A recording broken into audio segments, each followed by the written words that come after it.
As we know that most of the sexual dysfunctions, as we discussed in the last section, are curable, are treatable.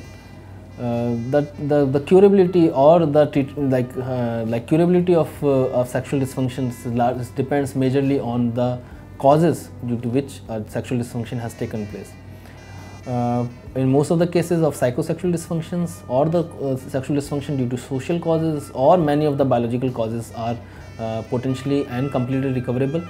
Importantly, there are two general principles of treating sexual dysfunctions. One principle is the general principle in which all the good lifestyle, healthy diet, regular exercise, prevention and abstinence from the illicit drugs or heavy smoking or alcoholism is of very much of the importance. You should be very honest in your relationship, and you should not have multiple sexual partners so that you could avoid sexually transmitted diseases.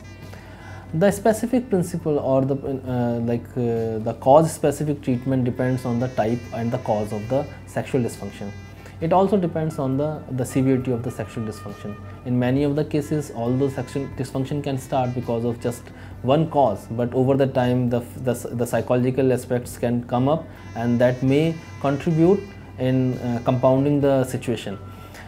If the biological causes are there, as we discussed earlier, like metabolic disturbances, hypertension, cardiovascular disorders, neurological disorders, hormonal disturbances, or any other form of drug-induced conditions, a thorough history, a good perfect physical examination, a good mental status examination, as well as certain fundamental tests like nutritional status, the certain fundamental blood tests, as well as the hormonal assessments are required to ascertain the exact cause of the condition.